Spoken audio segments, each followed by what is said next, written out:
Malegaon cooperative spinning mill के total 9 वर्करों ने लेबर कोड में उनकी ग्रेजुएटी के ताल्लुक से केस दाखिल की थी। वो फैसला ग्रेजुएटी का उनके हक में आना ही आना था, क्योंकि मिल वालों ने उनका पैसा भरने ना भर पाए थे वक्त पर। तो उस ताल्लुक से ये नीलामी निकली थी। इस नीलामी को हमने आज 6 अक्टूबर 2025 को अपर तहसील कार्यालय मालेगांव में महसूल थकबाकी यानी कि आरआरसी वसूली के लिए मौजे साइनी बुद्रुक यहाँ के गट नंबर 383, 412, 414, 385, 413, 415, 416 इनका जाहिर नीलामी जो है ये यहाँ पे आयोजित किया था। इसके दरमियान सुबह 11 बजे थोड़ा अतिवृष्टि पंचनामा की वजह से ये नीलाम लेट हो गया था, तो 3 बजे अपर तहसील कार्यालय में इस नीलामी की शुरुआत हुई। पर उस वक्त ये जो जनता स्पिनिंग मिल जिनके ये गट नंबर है, उन्होंने 40,77,370 रुपीज़ जो है वो गवर्नमेंट के अकाउंट पे क्रेडिट किए हैं।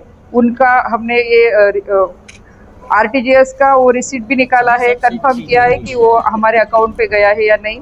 तो फिर हमारे अकाउंट पे ये 40,77,370 रुपीज़ जो है वो जमा हुए। ये कंफर्म करने के बाद में महाराष्ट्र ज़मीन महसूल संहिता 1966 के कलम 195 के तहत ये जो नीलामी है ये तहकूब कर दी गई है।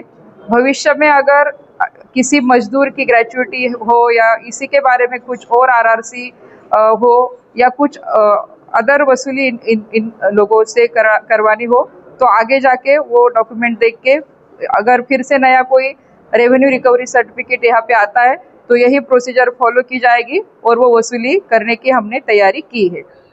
मैं मालेगांव कोऑपरेटिव स्पिनिंग मिल का चेयरमैन तमाम मालेगांव के शहरियान से मुखातिब हूँ। आज जो मालेगांव कोऑपरेटिव स्पिनिंग मिल की तमाम प्रॉपर्टी का जाहिर नीलाम निकली थी, वो सबसे पहले मैं ये बता दूं कि उसको हमने तहकूब करवा लिया है। और ये जो नीलामी निकली थी उसके ताल्लुक से मैं आपको बताऊं तो कुछ मालेगांव कोऑपरेटिव स्पिनिंग मिल के टोटल 9 वर्करों ने लेबर कोड में उनकी ग्रेजुएटी के ताल्लुक से केस दाखिल की थी।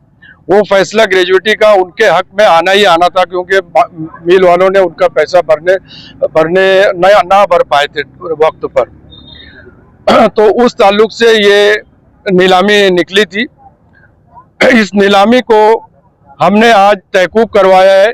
जितना भी पैसा निकल रहा था, तकरीबन 16,27,000 का ये अमाउंट था मजदूरों का, और कुछ और पैसे थे जो हमारे नाम पे थे, सबों का पेमेंट हमने आज कर दिया है। और उस पेमेंट की बेसिस पे आज ये जो नीलामी की कार्रवाई थी वो तहकूब हुई है। कितनी अमाउंट? और वो टोटल अमाउंट जो है वो 40,77,000 कुछ रुपए, इतना अमाउंट हमने भर के इस नीलामी को रुकवाया है।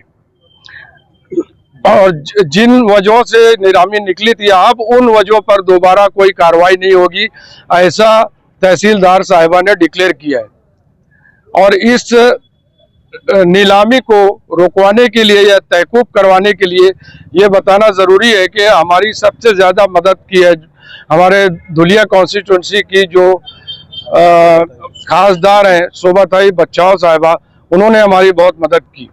और ऐन वक्त पर 11th आवर पर जो हमको पैसे की ज़रूरत थी, वो पैसे की फराहमी हमको इंडस्ट्रियल सोसाइटी वालों ने, खासतौर से डॉक्टर शफीक जो इंडस्ट्रियल कोऑपरेटिव सोसाइटी के चेयरमैन हैं, उन्होंने हमारी मुआयनत की। उनकी मुआयनत की वजह से हम लोग वो पैसे की अदायगी कर सके और ये नीलामी रुकी है। और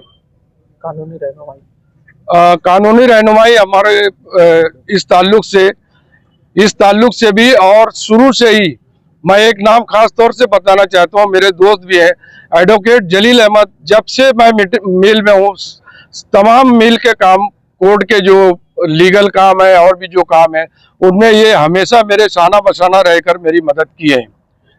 और डॉक्टर शफीक जो चेयरमैन है इंडस्ट्रियल कोऑपरेटिव सोसाइटी के, उनका भी बहुत ही मैं शुक्रगुजार हूँ, ममनून हूँ कि उन्होंने बिल्कुल 11th आवर पे हम लोगों को पैसे की फराहमी की, जिनकी वजह से ये जिसकी वजह से ये नीलामी की कार्रवाई को हम तहकूब करवा पाए। ये एक परेशानी तो टल गई जी। जो दूसरी परेशानियां हैं जो दूसरी परेशानी है उसके ताल्लुक से भी हम लोग अब डिस्कस करेंगे।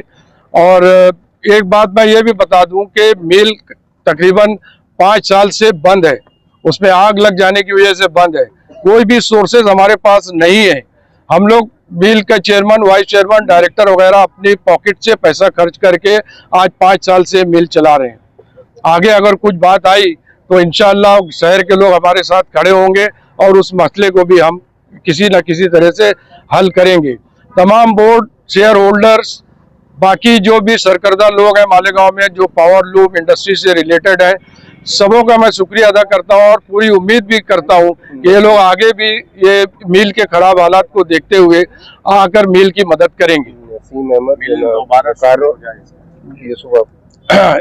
इस ताल्लुक से जो इंडस्ट्रियल सोसाइटी के डायरेक्टर हैं नसीम अहमद, उन्होंने भी हमारी बहुत मदद की और सोबताई बचाओ खासदार से मिलाने के लिए जो जिस बंदे के साथ हम लोग गए और जिनका असर पड़ा उनके ऊपर, वो इखलाक बाले मुकादम साहब हैं, जिनके उनके बहुत अच्छे ताल्लुकात हैं। उनके ताल्लुकात की वजह से मैडम साहिबा ने फौरन कलेक्टर को, एडिशनल कलेक्टर को, सबों को फ़ोन लगा के उन्होंने मदद की, जिसका नतीजा आज ये है कि मिल नीलामी से बच गई। अगर ये नीलामी हो जाती तो आप लोग समझ लीजिए तमाम मालेगांव के शेयर होल्डर्स और बुनकर हजरात के कौड़ियों के दाम, ये करोड़ों की जायदाद बिकेगी।